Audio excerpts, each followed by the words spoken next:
So far we've been talking quite a bit about chords and harmony, but let's not forget that the most important thing that we hear in any song is melody. We're going to be playing a lot of solo guitar material. A lot of this comes from how we interpret the melody.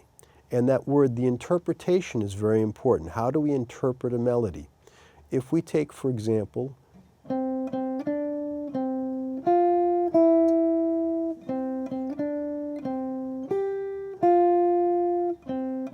you get the idea, right? Okay. How about this?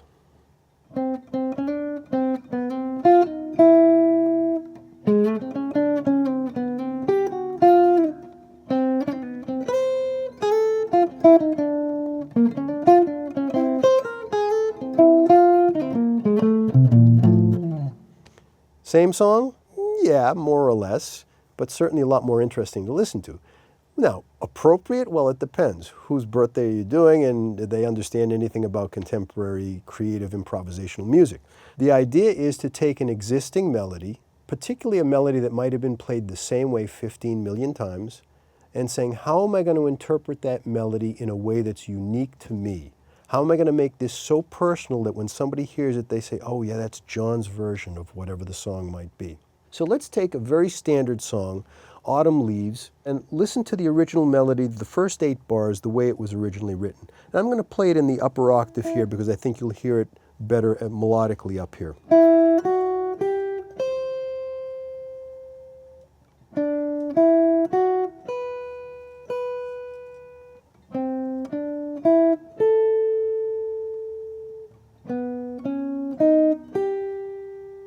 Isn't that boring? Look at some of the examples that I've got. I'm going to take it back down to the lower octave. Here's the original first 2 bars. Rhythmic anticipation. Same notes. Rhythmically, I just varied it a little bit so it makes more logical sense. Here's another one. 1, 2, 3, 4, 1. All anticipated there. Here's one with a delay. 1, 2, 3, 4, 1. Here's one with a lower neighbor. This is often referred to as a chromatic note, and lower neighbor means we're going down chromatic and then coming back. 1, 2, 3, 4, 1.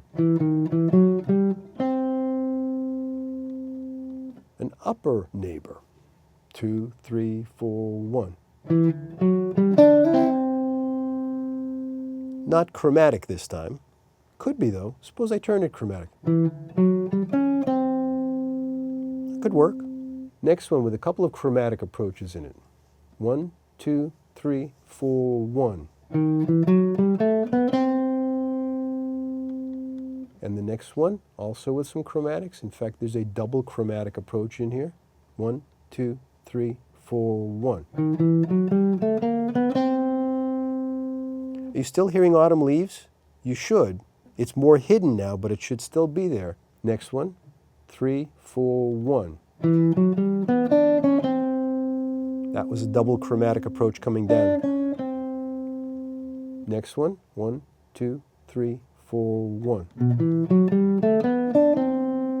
Indirect resolution. That means ultimately my resolving goal is to get to that note.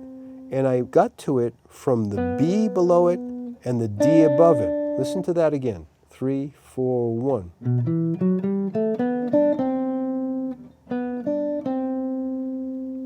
So now let me come up with one that I'm just going to do this off the top of my head. Now that you have kind of an awareness of what the beginning of Autumn Leaves sounds like, let me play this how I would normally play it if I'm on a gig. 1, 2, 3, 4, 1.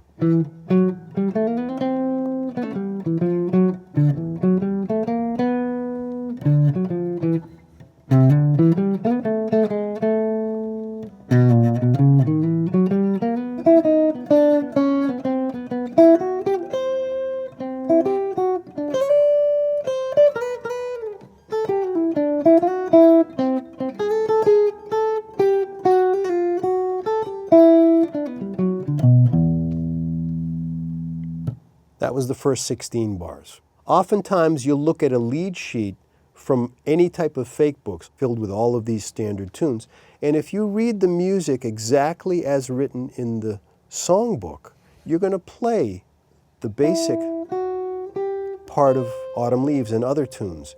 But nobody really wants to hear you do that.